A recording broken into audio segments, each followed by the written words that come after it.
My dear friends, I want you to pause for a moment and imagine something with me. Imagine you are standing at the edge of a vast field. The soil is rich, the air is full of promise, and the sunrise is painting the sky with gold. But there is one truth you must face. The field will only yield what you plant. Right? I believe in the comments if you already forgot to take control of your finances in 2026. Many people look at others who prosper and think, maybe they're lucky. But I tell you today, prosperity is not luck. It is law. Just as the sun rises and sets, the laws of God's blessing are certain and unchanging. If you understand them, honor them, and walk in them, you will see abundance flow into your life, not just in money, but in peace, purpose, and divine satisfaction. So today, let me share with you the 5 money rules that guarantee success, not man's success, but the kind that comes when your finances are aligned with heaven's principles. My friends, everything begins with order.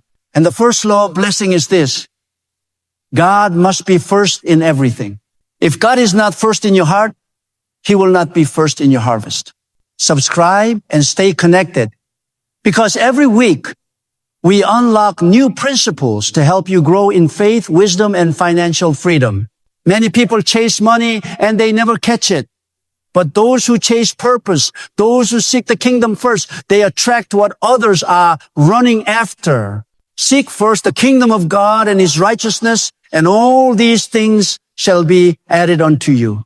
That means your career, your income, your business, your ideas, they're all secondary. God is primary. When you make God your business partner, heaven becomes your investor. If you honor Him with your first fruits, your first hour, your first earnings, your first gratitude, it's not superstition. It's spiritual alignment. The tithe is not about money. It's about trust. Comment below one financial habit you'll start changing after hearing this message. Let's grow together. Money without wisdom is like water poured into sand. It disappears before you can drink. But wisdom multiplies whatever it touches. The Bible says wisdom is better than rubies, and all the things that may be desired are not to be compared to it. That means wisdom is not a luxury. It's your greatest investment. How many people have prayed for money when what they needed was wisdom? You see, money answers to wisdom, not the other way around. If you have wisdom, money will chase you. But if you have money without wisdom, you will chase it for the rest of your life. So, feed your mind with truth. Study, read, listen to mentors. Don't spend your evenings scrolling, spend them growing. Every book that aligns with God's principles is a seed of harvest. Comment, I'm ready, if you believe 2026 will be your year of divine prosperity and purpose. And remember this, the greatest wisdom is not what you know, but what you apply. Wisdom that sits in your head is information. Wisdom that moves through your hands becomes transformation. There is no shortcut to lasting success. Every shortcut leads to a dead end. But excellence is the bridge between potential and prosperity. The scripture says, do you see a man diligent in his work? He will stand before kings. Excellence makes room for you where talent alone cannot. Don't just work for salary. Work for legacy. Don't just meet expectations, exceed them. Because excellence is a testimony. In South Korea, when we built our church, people thought it was impossible. We had no resources, no land, no wealthy backers.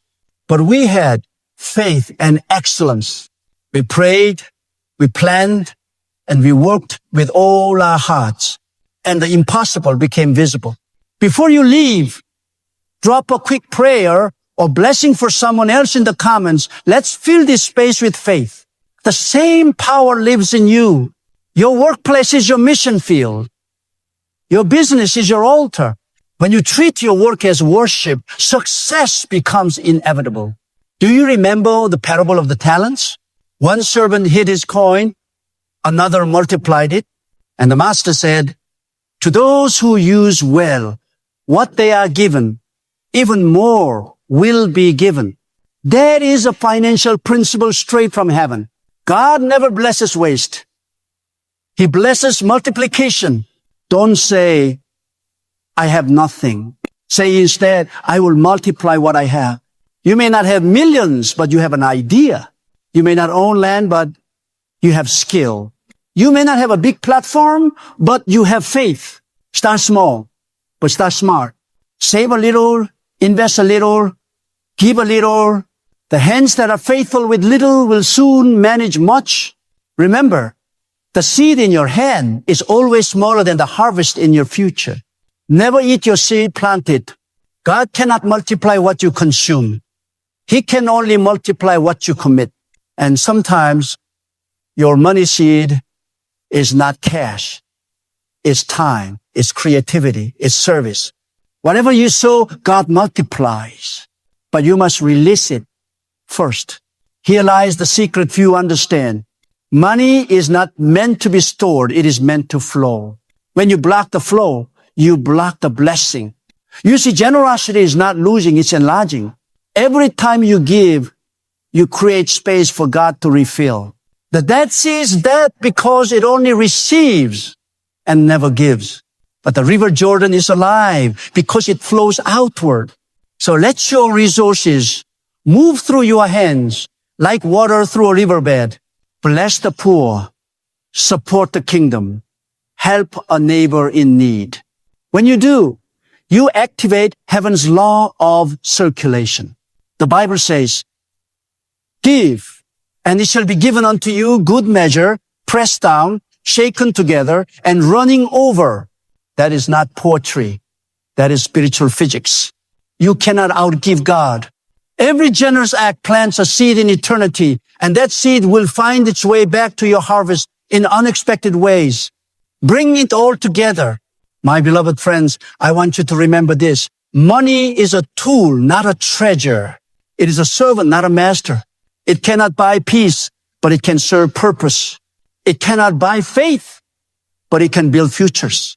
When you handle money according to God's laws with honor, wisdom, excellence, multiplication, and generosity, your finances stop being a struggle and start being a story of grace.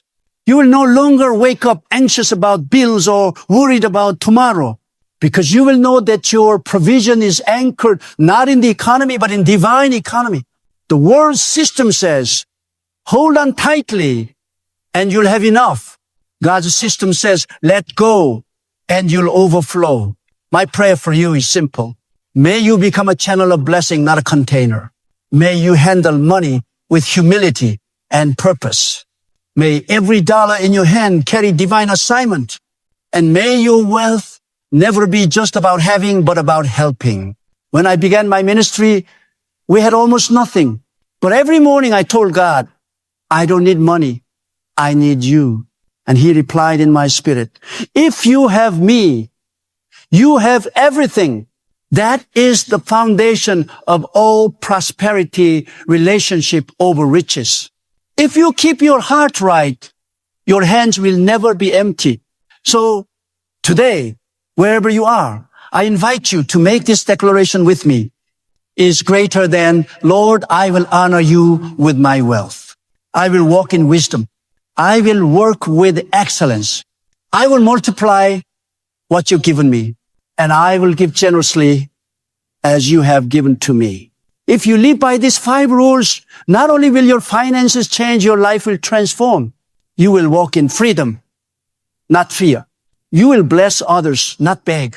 And you will discover that true wealth is not what you hold, it's what you release.